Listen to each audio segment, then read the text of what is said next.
and you actually saw your name written in the book of life. I did, Randy, and I was in heaven learning about several things, and I was learning them in my heart, if that makes any sense. When I was moving toward this large gate, an opening through the wall, I thought I was going to be ushered right through that gate, but beforehand, I was paused by a very large and majestic angel. And he stopped me with authority, but still with a nice countenance on his face. And he pointed slowly over here, and I saw a pedestal. On that pedestal was this large, incredible book with light coming out of it. And somehow I knew, again, if I had questions, the answers would come to my heart without words. And of course, I was asking, what is this book? Is this the book of life? Oh no. And I knew about the book of life. I knew that you would not be able to get into heaven without your name being in there. And I'm not sure at that point whether I understood whether it was written in the book of life or it was not blotted out of there were some things I didn't understand, but I did know this. If my name wasn't there, I'm in trouble. And I wasn't positive, Randy, that I would be accepted uh, beyond this point. And so the angel had me look, and I looked down on the page, and there it was just coming out in gyrating light, moving, was only my name. I could see other names, but you know how on the computer you see grayed out area? It was like that. It was like everything else was grayed out except for my name, which was written from right to left. And inside there, I thought, whoa, wait a minute. Um, that's not my birth date. And I'm still thinking like an earth being would. And that's the thing about the experience that God gave me. Everything was upside down. Everything that we learn on earth is, even though this is a reflection of heaven, we have over time, we have just perverted God's truth. But anyway, there's my birth date. It seemed like my birth date, and it was wrong. The date you were given life by God.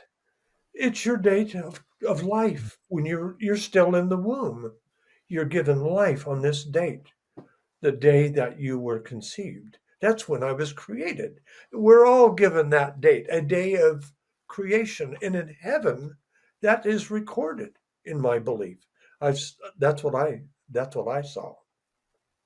And then I saw another date there and I thought, what the what what's that date?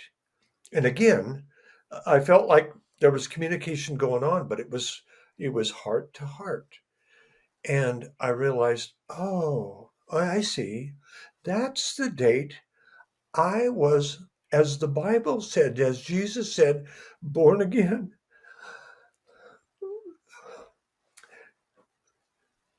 I had forgotten all about it. It came back to me quickly, but I had forgotten all about it. It was the most important thing I'd ever done in my entire life, and I'd forgotten it. It was not readily available like so many other things were. But then when I had that flashback come back, I realized, okay, that's when I knelt, not that you have to kneel, in a chapel service, not that it has to be a chapel. I came with my heart and I put my will underneath the will of the Lord Jesus. I surrendered my heart, my mind, my life to Jesus. I gave my all to him at age 12 at a summer camp in Southern California, up near Lake Arrowhead, if you know where that is. Mm-hmm. Anyway, and that's where my spiritual life began. And at that moment, I realized again, we have everything upside down, backwards. I was created on this date. That's important in heaven's perspective. I was born again, reborn, given spiritual life on this date. And then there was no death date. And yet I knew I had to be dead, right? I saw my dead body. I didn't see life in my body, and I'll fast forward or flashback, however you want to talk about it. But there was no blood flow, according to the witnesses that were there. There was no blood flow coming out of my body. Therefore, it's likely he's obviously dead. And there was cuts everywhere and no blood flow. So they pulled back, not realizing they could help me. So I thought I was clearly dead, but there was no death date on there. And I asked, I said, Dale, you never die. You don't die. You're an eternal being.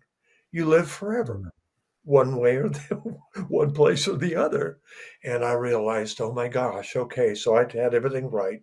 So these are just a few of the things that happened before I even hardly understood what had happened in an airplane crash.